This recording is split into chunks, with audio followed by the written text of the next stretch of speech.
Hello friends, welcome back to my other video. और आज जिस स्टोरी की हम बात कर रहे हैं ये एक रियल स्टोरी है जो कि वेस्ट बंगाल की है। शांतनु ने हमको वेस्ट बंगाल से भेजी है। और इस स्टोरी में होता ये है कि जब शांतनु 12th करके फर्दर स्टडीज के लिए सिटी में जाता है तो उसके साथ एक स्पिरिट लैच हो जाती है। तो ये स्टोरी उसके बारे में होने वाली है। तो वीडियो को शुरू करने से पहले मैं चाहूंगा जो भी इस वीडियो को अभी पहली बार देख रहे हैं, चैनल पर नए हैं, वो प्लीज चैनल को लाइक एंड सब्सक्राइब जरूर करें। तो चलिए वीडियो की शुरुआत करते हैं। ये स्टोरी जो है शांतनु रॉय की है, जो कि करीबन आज से 3 से 4 साल पहले की स्टोरी है। शांतनु शेयर करते हैं कि जब वो 12th क्लास में थे तो जिस वेस्ट बंगाल के गांव में वो रहा करते थे वहां पर कोई ज्यादा फैसिलिटीज थी नहीं। वो 12th करने के बाद पढ़ाई के लिए फर्दर सिटी में जाना चाहते थे। तो जनरली जो शांतनु रॉय है वो स्टडीज में बहुत अच्छे थे। 12th के अंदर भी उनके 90+ मार्क्स थे।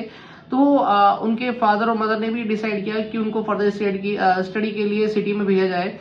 तो बड़ी कश्मकश में था ये फैमिली की वो सिटी में जाकर कहाँ रहेंगे, कैसे रहेंगे। तो इसी दौरान बीच में शांतनु रॉय के फादर सुब्रत रॉय और उनके एक फ्रेंड सोमनाथ दास उनसे मिलने के लिए आते हैं और वो आपस में बात करते हैं। तो शांतनु के फादर उनसे अपनी प्रॉब्लम डिस्कस करते हैं। वो कहते हैं कि यार यहाँ पर तो 12th से ज्यादा के स्टडी के लिए हमारे पास स्कूल नहीं है गांव के अंदर, तो मैं इसको शहर भेजा जाता हूँ, लेकिन इसका रहने की और वहां पर खाने पीने की समस्या को हम फेस कर रहे हैं। तो उसके जो फ्रेंड होते हैं सोमनाथ दास वो सिटी के अंदर ही रहते हैं। तो वो कहते हैं यार कोई बात नहीं, आपका बेटा मेरे बेटे की तरह है और मेरे घर में जगह भी बहुत खाली पड़ी है, वो वहां रह लेगा और कॉलेज में एडमिशन हम करवा देंगे तो पढ़ाई आराम से कर लेगा, कोई इसमें बड़ी कोई समस्या वाली बात नहीं है। तो पहले तो शांतनु के फादर भी थोड़ा सा हिचकिचाते हैं कि हाँ भाई किसी दोस्त के घर पे कैसे अपने बच्चे को भेजा जाए। लेकिन बाद में डिस्कशन ये होता है कि शांतनु को उनके घर पे रहने के लिए परमिशन मिल जाती है और वो वहां पर कॉलेज में एडमिशन ले लेते हैं। तो मैं आपको बता दूं कि शांतनु जो है पढ़ाई में बहुत अच्छा था। जैसे कि आपको बताया कि मैंने 12th क्लास में उसकी 90+ मार्क्स थे। तो वो स्टडीज के लिए बहुत क्यूरियस था और पढ़ाई में बहुत अच्छा था। इसलिए जैसे जल्दी से जल्द वो उस सोमनाथ जी के घर पे वो अपने शिफ्टिंग कर लेते हैं। अब जो सोमनाथ जी के घर का जो ज्योमेट्री में आपको समझा देता हूँ। सोमनाथ जी का जो घर था वाइड एरिया में था। उनके घर के बाहर एक अहाता सा था, मतलब इसको आप गार्डन सा बोल सकते हैं। वहाँ एक हैंडपंप लगा हुआ था, अच्छा खासा स्पेस था वहां पर। और दूसरा जो रूम्स थे मेन डोर पे ही स्टार्टिंग में साइड में एक रूम एक्स्ट्रा था जहां पर शांतनु को रहने के लिए बोला गया और वहां पर उन्होंने अपना स्टडी स्टार्ट कर दी।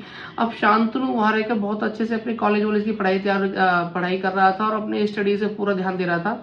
अब जो शांतनु जो था उसको जनरली नाइट में पढ़ने की आदत थी। कुछ बच्चों को होता है कि वो रात के माहौल में, शांत माहौल में पढ़ना पसंद करते हैं, कुछ बच्चे दिन में पढ़ना पसंद करते हैं। जनरली आपने बहुत देखा होगा, मैं खुद की बता दूं कि मैं भी पहले रात में पढ़ना ज्यादा पसंद करता था। तो जनरली जो रात में पढ़ते हैं उनका टाइमिंग 1 से 1:30 बजे तक का होता है, ये कम से कम इतना तो वो अपने टाइमिंग में पढ़ते हैं। तो शांतनु भी कुछ इस तरह का ही बच्चा था कि जो 12 से 13 घंटे पढ़ता था और रात में पढ़ना प्रेफर करता था। तो अब उसको वहां पर रहते थे, 15-20 दिन हो गए थे। तो एक दिन शांतनु जब रात को 12 से 1 के बीच पढ़ने में फ्री हो गया, थोड़ा सा फ्रेश होने के लिए अपने रूम से बाहर निकला उस गार्डन के अंदर। तो वहां एक हैंडपंप था, वहां पे उसने हाथ मुंह धो लिया और वहां पर जब वो उसने देखा हैंडपंप के पास से थोड़ा दूर 10 से 12 मीटर पे एक पोल था, इलेक्ट्रिक पोल था। इलेक्ट्रिक पोल के पास उसको एक लड़की खड़ी हुई दिखाई देती है। अब आप खुद सपोज कीजिए, आप वो बाहर खड़े हैं, अपने रूम के बाहर खड़े हैं गार्डन के पास और वहां से आपको कोई लड़की दिखाई दे 10 से 15 मीटर की दूरी में। तो वो चौंक गया एकदम से, उसने देखा ये लड़की यार 12-1 बजे के आसपास यहाँ क्या कर रही है। तो उन्होंने सोचा कोई होगा यहाँ आसपास का या नेबर होगा कोई, वहां पे ऐसे ही घूम रहा होगा। तो हो सकता है वो लड़की इसलिए खड़ी हो। तो वो उसको निगलेक्ट करता है और अपने रूम में आकर अब थोड़ी बहुत पढ़ाई करता है, उसके बाद वो सो जाता है। लेकिन उसके दिमाग में चल रहा था कि वो लड़की कौन थी। लेकिन अगले दिन तक उसके दिमाग में मॉर्निंग में ये सब चीज निकल जाती है और वो अपना रीशेड्यूल करता है आज की पढ़ाई के लिए कि आज किस किस टाइम पे उसको पढ़ाई करनी है। तो वो अपना टाइम डिसाइड करता है और उस दिन दोबारा वो रात होती है। रात को 12-1 बजे तक पढ़ने के बाद जैसे ही वो रूम से बाहर निकलता है रिफ्रेशमेंट के लिए, या 5-7 मिनट अपन रिफ्रेशमेंट के लिए बाहर निकल जाते हैं, तो हैंडपंप के पास जब वो घूम रहा होता है या आता है तो वहां देखता है कि वो लड़की आज भी उसी जगह पर खड़ी हुई है, उस पोल के नीचे जहां पर एक पोल लाइट लगी हुई थी, इलेक्ट्रिक पोल लगा हुआ था गवर्नमेंट का। तो वो देखता है कि यार वो लड़की आज भी वहां खड़ी हुई है और वो उसको एक टक देखे जा रही है। फिर वो सोचता है पता नहीं कौन है क्या है, उसको थोड़ी सी हेजिटेशन होती है, वो उससे बोलता बोलता कुछ नहीं है, वो अपना वहाँ घूमता फिरता है और जाके अपने रूम में सो जाता है। अब ये बात जब उसको लगता है 2 दिन हो गए इस बात को, तीसरे दिन उसको थोड़ा सा मॉर्निंग में उसको लगता है कि यार उसके दिमाग में वो लड़की घूमना स्टार्ट कर देती है कि यार ये लड़की पता नहीं क्या करती है, 12-1 बजे के आसपास, 1:30 बजे के आसपास रूम के बाहर खड़ी होती है। और वो डिसाइड करता है कि अगर ये मुझको आज दिखी तो मैं उससे बात जरूर करूंगा। तो शाम होती है, पढ़ाई वढ़ाई करता है, उसको रात के 12-1 बज जाते हैं। अब जो वो लड़का वो 12-1 बजे दोबारा अपने रूम से बाहर निकलता है, हेडम के पास हाथ पाथ मुंह धो रहा होता है, तो वो देखता है कि वो जो लड़की पहले पोल के पास खड़ी थी अब वो कुछ आगे आ गई है, मतलब वो गार्डन के थोड़ा सा पास आते के पास आ गई है और पास में वहां खड़ी है। और वहां से जब उसको देखता है तो थोड़ा सा उसकी फेस उसको साफ दिखता है, तो वो देखता है कि वो लड़की बहुत खूबसूरत थी, बहुत सुंदर लड़की थी वो। तो वो कोशिश करता है कि उससे बात करने की कोशिश करे, तो वो जाता है उसके पास, बोलता है कि आप कौन है और यहाँ पर क्या कर रहे हैं, बात के 12-1 बजे का आसपास का टाइम है और आप यहाँ पर क्या कर रहे हैं। तो लड़की बोलती है कि भाई मैं क्या दिन में पढ़ाई वढ़ाई करती हूँ, तो मेरे फादर फैमिली वाले मुझको अलाउ नहीं करते दिन में घूमने फिरने के लिए, तो रात के टाइम मैं भी थोड़ा सा घूमने फिरने ही निकल जाती हूँ और मैंने आपको यहाँ खड़े देखा या आपको घूम देखा, तो इसलिए मैंने आपको देखना चाहती थी, आपको देख रही थी, आप मुझे पसंद थे इसलिए मैं आपको देख रही थी। अब वो इस तरह की बातें वो लड़की उससे कर रही होती है, तो शांतनु को थोड़ी सी हेजिटेशन होती है उससे बात करते हुए, लेकिन थोड़ी बहुत देर बातचीत करने के बाद, उसके बारे में जानने के बाद या अपने बारे में बताने के बाद कि भाई मैं गाँव से आया हूँ, यहाँ स्टडीज के लिए आया हूँ और यहाँ पढ़ाई कर रहा हूँ ऐसे वैसे, तो फिर थोड़ी देर बाद वो लड़की चली जाती है और शांतनु अपने रूम में आकर सो जाता है। तो ये तीसरी रात की बात थी। अब शांतनु को लगता है कि यार वो लड़की आगे से बोल रही है कि हाँ यार मैं आपको पसंद करती हूँ, इसलिए मैं आपको देख रही थी कि आप यहाँ गार्डन में, तो वो दिमाग में उसके घूमता रहता है। अब शांतनु का जब चौथा दिन होता है स्टडी का, तो उसका दिमाग थोड़ा सा डाइवर्ट हो जाता है स्टडी से, फिर वो सोचता है कि आज वो अगर लड़की दोबारा आएगी तो मुझसे बात करूंगा। ऐसे ही सोचते सोचते उसका पूरा दिन निकल जाता है। जैसे ही रात होती है तो वही 12-1 का आसपास का टाइम होता है और फिर वो अपने रूम से बाहर निकलता देखता है कि वो लड़की उसके गार्डन के आसपास ही खड़ी थी और उसको देख रही थी।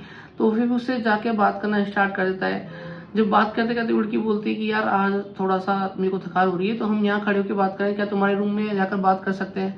अब जो शांतनु का जो रूम का एंट्रेंस होता है घर का, भाई घर के 2 एंट्रेंस थे, वो जो रूम था वो मेन एंट्रेंस से अलग ही उसका एंट्रेंस था, तो वहां जाके वो इजिली बात कर सकते थे। तो शांतनु उसको कहता है ठीक है आप आ जाओ रूम में, क्योंकि रूम बाहर ही था और इससे जो उसके जो फादर के फ्रेंड थे उनको कुछ पता नहीं पड़ता या उसको कोई प्रॉब्लम होती नहीं कि भाई घर के अंदर कौन आ रहा है कौन नहीं आ रहा, तो उनको पता पड़ता नहीं, इसलिए वो उसको लड़की को ले जाता है रूम में, वो बात करते हैं। तो 2 बजे तक उनकी बातचीत चलती है। वो 2 बजे बाद लड़की बोलती है कि ठीक है मेरे को जाने का टाइम हो रहा है, मैं यहाँ से निकलती हूँ, लेकिन मैं आपसे मिलने आती रहा करूंगी। तो वो कहता है ठीक है आप मिलने आ जाए करिए, हम बातें किया करेंगे। अब ऐसे ही 10-15 दिन बीत जाते हैं और शांतनु उससे बहुत अच्छी सी बॉन्डिंग हो जाती है। वो आपस में बातें करते रहते हैं। रोज शांतनु का यही शेड्यूल होता है कि वो दिन भर पढ़ाई कर लेता है, लेकिन शाम के टाइम उसका थोड़ा सा दिमाग डाइवर्ट हो जाता है, वो मन विचलित सा रहता है उसको उसके इंतजार में उससे बात करने के लिए। तो जैसे ही 12 बजता है वो देखता है कि हाँ वो लड़की आ जाती है। वो लड़की भी रेगुलर आती शांतनु के पास आ जाती है और उससे बात करती है। 2 घंटे तक उसका अच्छा टाइम पास हो जाता है, उसका मन लग जाता है। अब ये 10-15 दिन तो शांतनु को बड़ा अच्छा लगता है कि वो किसी लड़की से बात कर रहा है, उससे मिल रहा है जुल रहा है। लेकिन जब 1 से 1.5 महीना होता है तो शांतनु को रियलाइज होता है कि वो यहाँ पढ़ने के लिए आया था और पढ़ने की तो उसका टाइम अब शेड्यूल बिगड़ चुका है, टाइम पे वो पढ़ाई नहीं कर पा रहा है। जो एक बच्चा था 90+ स्कोर कर रहा था हर स्टडी में, अब उसको लगता है कि उसको पढ़ाई से दूर हो रहा है और इन चीजों में लग गया है और उसके पढ़ाई पे ध्यान नहीं है।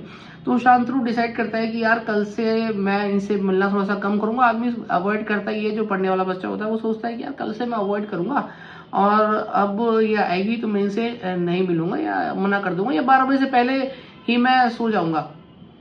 तो अब जब 15 से 20 दिन होता है तो शांतनु उस दिन डिसाइड करता है वो दिन में ही पढ़ लेता है 10-11 बजे तक अपनी पढ़ाई खत्म करके, और वो 12 बजे से पहले ही सो जाता है। अब होता क्या है कि जब शांतनु 12 बजे के आसपास शांतनु की एकदम से आंख खुलती है। सिक्स सेंस आप बोल सकते हैं कि अगर आप सो रहे हैं और आपके बेड के अगर आसपास कोई हलचल हो या आसपास कोई घूमता दिखाई दे आपको रूम में, तो आपका सिक्स सेंस से आपको लगता है कि हाँ यार कुछ हो रहा है।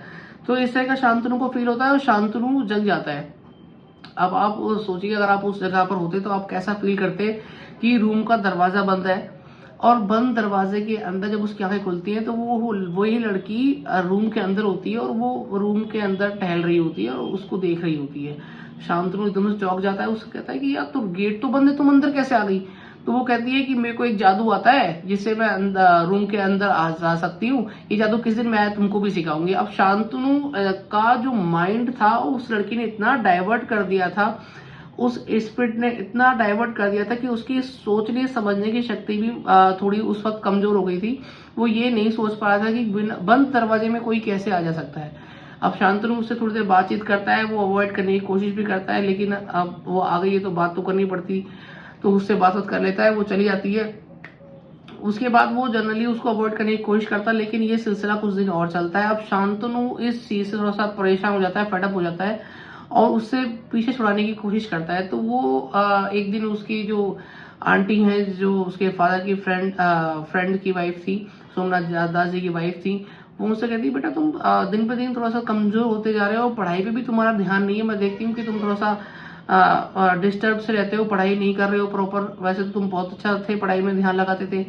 तो वो उन आंटी को सारी बात बताता है कि आंटी ऐसे ऐसे प्रॉब्लम है, और एक लड़की है पता नहीं आपके पड़ोस की है कहाँ की है, वो रोज रात को 12 बजे आ जाती है और 12 बजे से 2 बजे तक मुझसे बातचीत करती है और फिर वो चली जाती है। और मैंने सोचा उसको मना भी करूं, लेकिन मैं उसको मना नहीं कर पा रहा हूँ। तो उसकी आंटी कहती है ऐसी कौन सी लड़की है जो यहाँ 12 1 बजे आ जाती है? और फिर वो कहती है आंटी तुम गेट बंद करा करो, गेट बंद करके सो जाया करो, अगर तुम उसको आने मत दिया करो। वो कहता है कि उसके सोमनाथ दास जी भी जब साथ में ही होता है तो वो कहता है मैंने ये भी ट्राई करके देख लिया, मैं 12 बजे से पहले ही सो गया था और मैंने गेट भी बंद कर लिया था अवॉइड करने के लिए, लेकिन वो मेरे रूम के अंदर आ गई गेट बंद में। वो कहती है मुझको ऐसा जादू आता है कि मैं गेट के आर पार आ जाती हूँ।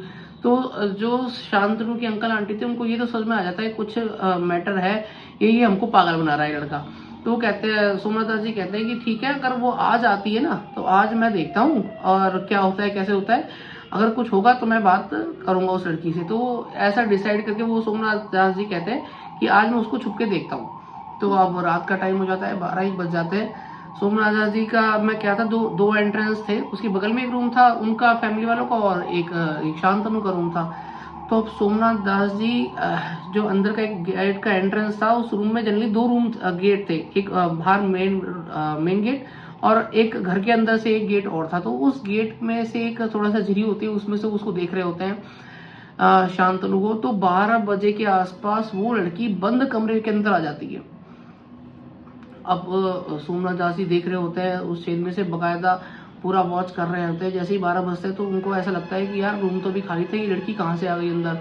वो सोमनाथ दास जी बहुत घबरा जाते हैं उस लड़की को देख के और थोड़ी देर बाद चीज उनकी सुनते हैं। उसके बाद उनको रियलाइज होता है कि ये लड़की कोई नॉर्मल लड़की नहीं है। अब सोमनाथ जी क्या करते हैं कि अपना शांति से जाकर सो जाते हैं। सुबह सोचते हैं कि सुबह इससे बात करेंगे। जैसे ही मॉर्निंग होती है वो उस शांतनु को बुलाते हैं और शांतनु के मदर फादर को उसके सामने ही कॉल करते हैं और बोलते हैं कि भाई ऐसा ऐसा यहाँ पे हो रहा है, या तुम यहाँ पर आ जाओ, तुम्हारे लड़के के साथ कोई प्रॉब्लम है, कोई लड़की इसको दिखती है और रात को मैंने भी उसको देखा है। भाई पढ़ाई वढ़ाई होती रहेगी लेकिन तो पहले इसको बच्चे का ध्यान रखो, किसी अच्छे बाबा आपा को उसको दिखाओ। तो उसके फादर अगले दिन आ जाते हैं। अगले दिन फादर उस शहर में आ जाता है, शहर ज़्यादा दूर नहीं था गाँव से, वो वहाँ पर आ जाते हैं। अब डिसाइड ये होता है कि पहले हम इसको गांव लेके जाएंगे, गांव में कोई सिद्ध पुरुष है, हमारे गांव में एक बाबा है, उनको दिखाएंगे। तो वो उसके फादर शांतनु को लेकर गांव चले जाते हैं। तो अब शांतनु भी थोड़ा सा रिलैक्स होता है क्योंकि वो परेशान हो चुका उस लड़की से। वो बाकायदा 12 बजे से 2 के बीच में आती है और जरूर आती है, बेनागा आती है, ऐसा नहीं है कि वो उसको मना कर पाए या उसको रोक पाए।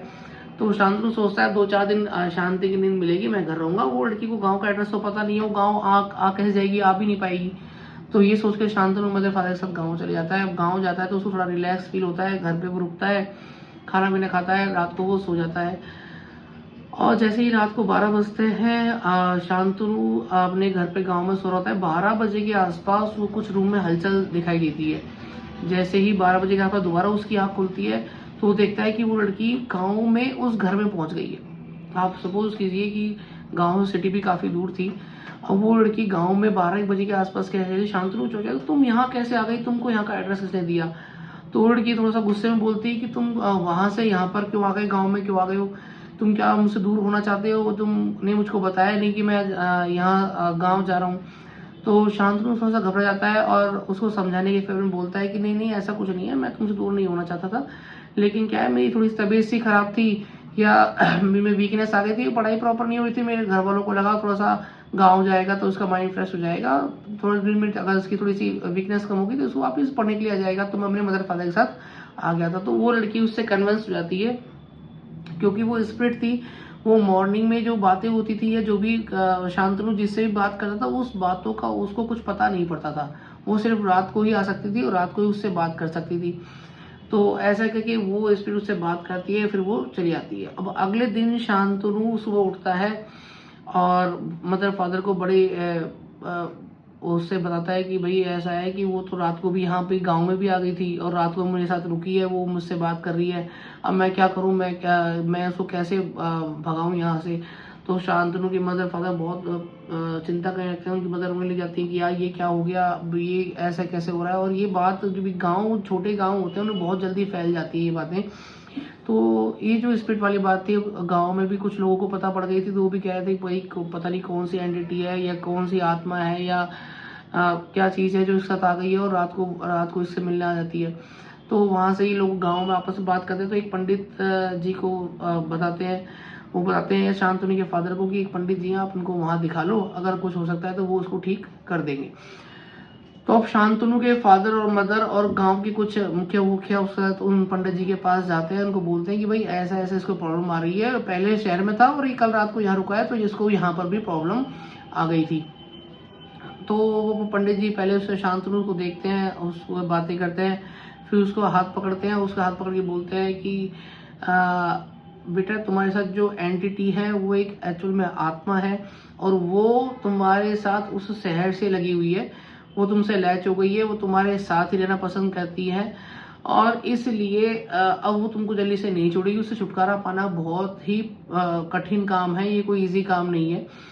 तो वो कहते हैं कि इस पीछे छुड़ाने के लिए हमको क्या करना पड़ेगा। तो बाबा जी कहते हैं कि इससे पीछा छुड़ाने का एक ही तरीका है, लेकिन इसमें तुम्हारी जान को खतरा हो सकता है, इसके अलावा हमारे पास कोई तरीका नहीं है।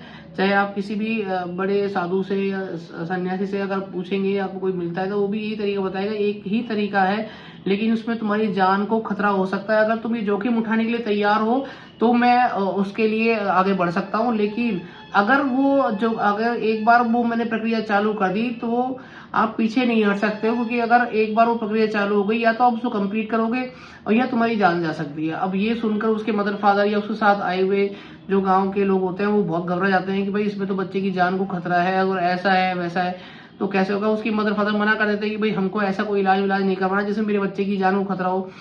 तो फिर शांतनु जो होता है बहुत ही फेडअप हो चुका होता है, परेशान हो चुका उस एंटिटी से अंदर ही अंदर।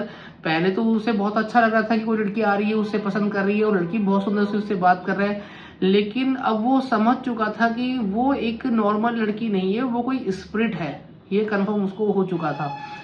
तो वो कहता है नहीं नहीं मैं रिस्क लेने के लिए तैयार हूँ और आप चलो, अगर जो भी होगा मैं वो करूंगा। तो जो दिन में उनकी बात होती है पंडित जी के साथ, वो घर आते हैं तो पंडित जी कहते हैं कि ठीक है, ये जहां से शुरू हुआ था आपको वहीं चलना पड़ेगा, मतलब आपको शहर ही जाना पड़ेगा और शहर में ही इसका जहां से शुरू हुआ था वहीं उसका इलाज हो सकता है।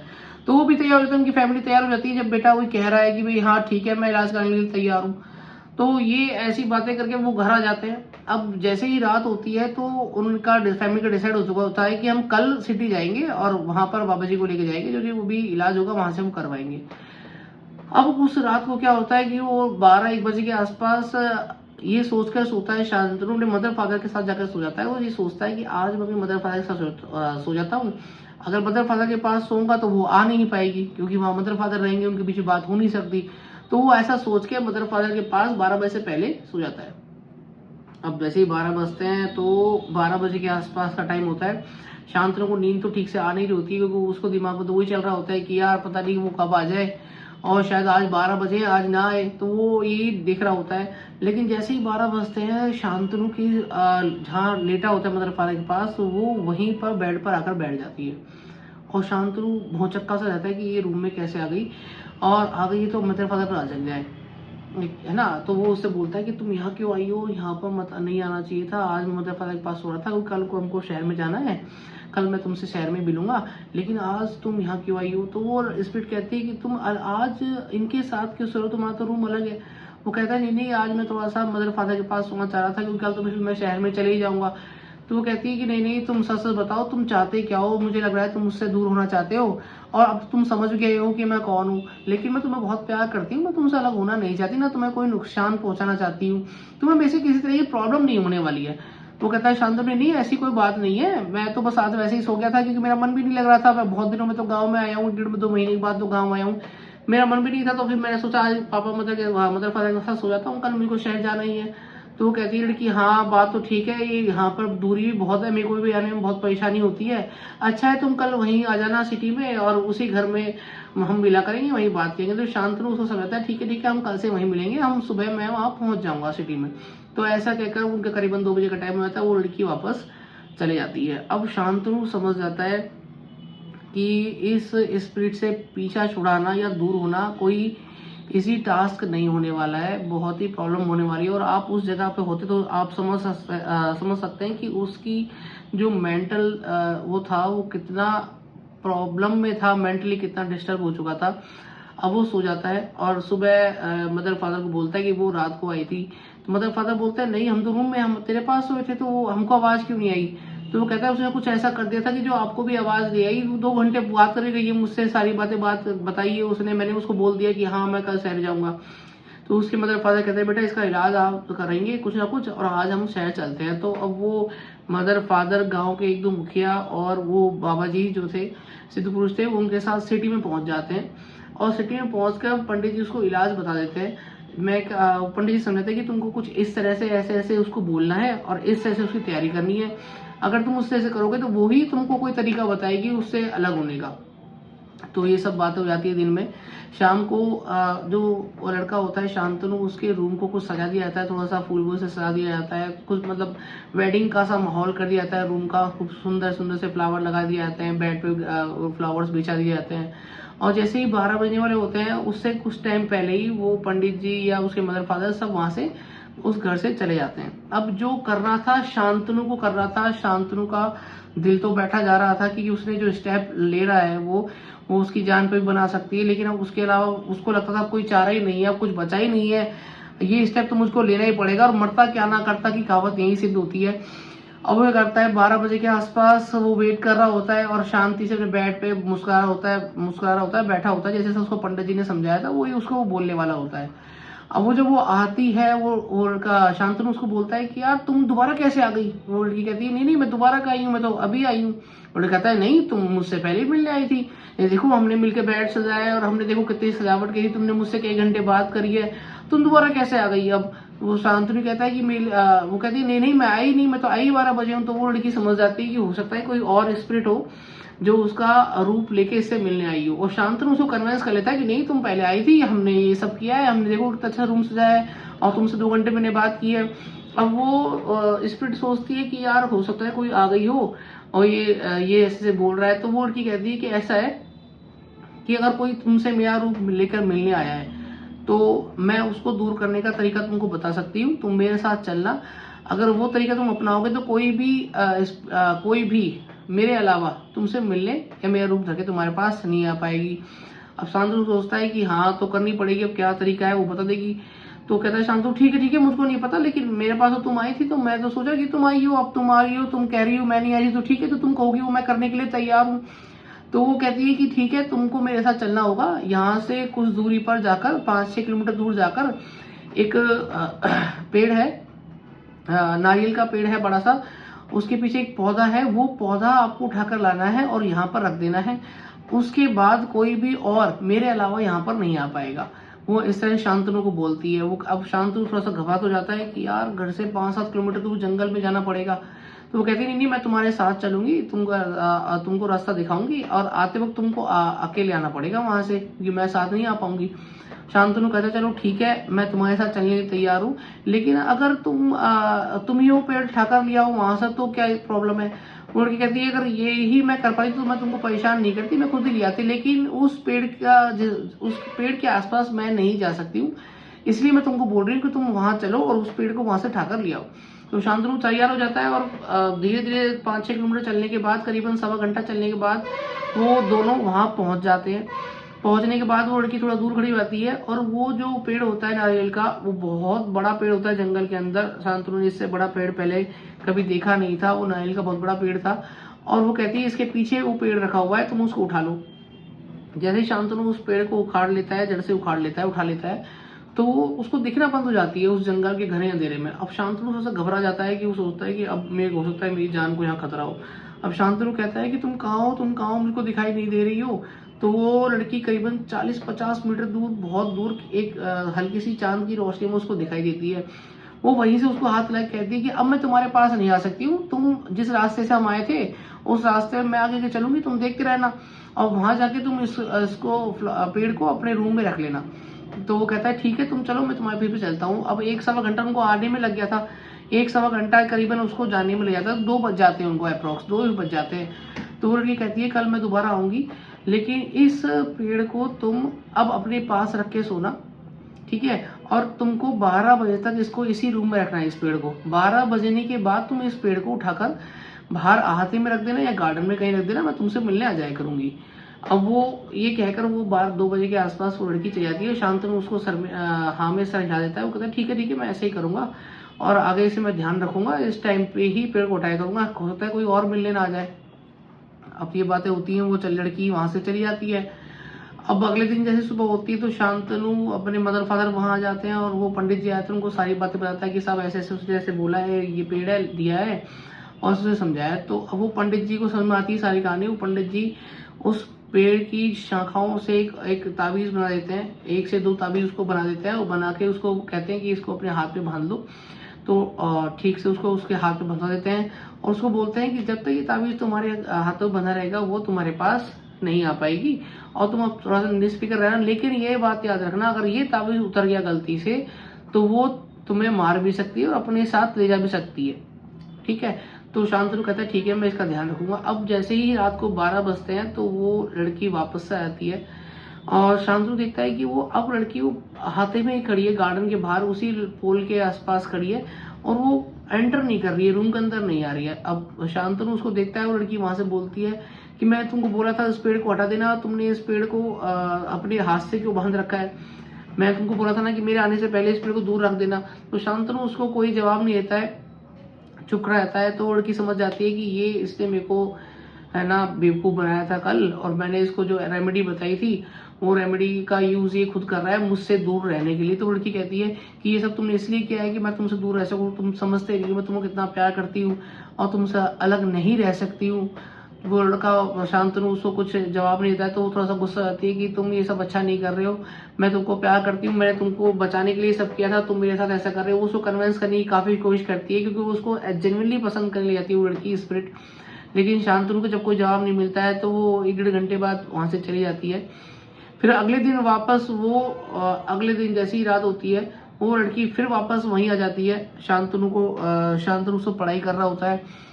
अब शांतनु से वो थोड़ा सा गुस्से में बात कर रही होती है। वो कहती है कि अगर तुमने इसको नहीं हटाया अपने पास से तो देखो अभी तो मैं तुम्हारे लिए कोई नुकसान नहीं कर रही हूँ, मैं तुम्हें पसंद करती हूँ, लेकिन अगर तुमने इसको नहीं हटाया और अगर ये सब नहीं किया जो मैं कह रही हूँ तो तुम्हारे फैमिली को मैं नुकसान पहुंचा सकती हूँ, और जिस दिन भी अगर मेरा मौका लगा तो मैं तुम्हें यहाँ से ले जाऊंगी। तो शांतनु उसको कोई जवाब नहीं देता है, नहाया में कोई सर नहीं हिलाता है, वो वापस अपने रूम में आ जाता है। अब वो स्पिरिट समझ जाती है कि ये मुझसे दूर रहने के लिए सब कुछ कर रहा है। वो 2-3-4 रातों उसको थोड़ा सा परेशान करती है, आती है, धमकी देती है, समझाती है, मतलब कन्विंस करने की पूरी कोशिश करती है, लेकिन शांतनु उसको रिस्पॉन्स नहीं देता है। अब ऐसा कुछ दिन चलता है, उसके बाद वो वहां पर स्पिरिट आना बंद कर देती है।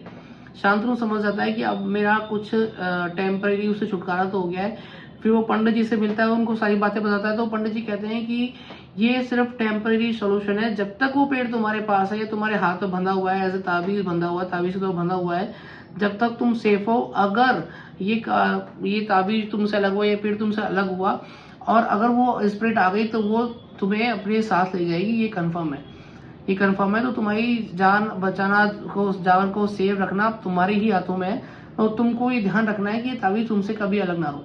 तो ये बातें 3-4 साल पुरानी थी। अभी भी शांतनु जो है थोड़ा सा दहशत में रहता है और उस ताबीज को अभी भी वो पहन रहता है, इसको अलग नहीं करता है। तो इस तरह से शांतनु की जिंदगी अभी भी चल रही है और ये रियल स्टोरी है वेस्ट बंगाल की। तो इस तरह की स्पिरिट्स अगर आपके साथ लैच हो जाए तो जल्दी से कोई इलाज मिलता नहीं है और हो सकता है आपको कोई अच्छे साधु या अच्छे पंडित आपके संपर्क में ना आए। लेकिन शांतनु केस में ऐसा हुआ और रेमेडी भी जो पंडित ने बताई वो काम कर गई। तो अगर आपके पास भी कोई ऐसी स्टोरी हो या आपका कोई हॉरर एक्सपीरियंस तो हमारे साथ शेयर कर सकते हैं। हमारी मेल आईडी नीचे आपको मिल सकती है। थैंक्स फॉर वॉचिंग और वीडियो पसंद आने पर प्लीज लाइक, चैनल को सब्सक्राइब जरूर कर दें। Thank you.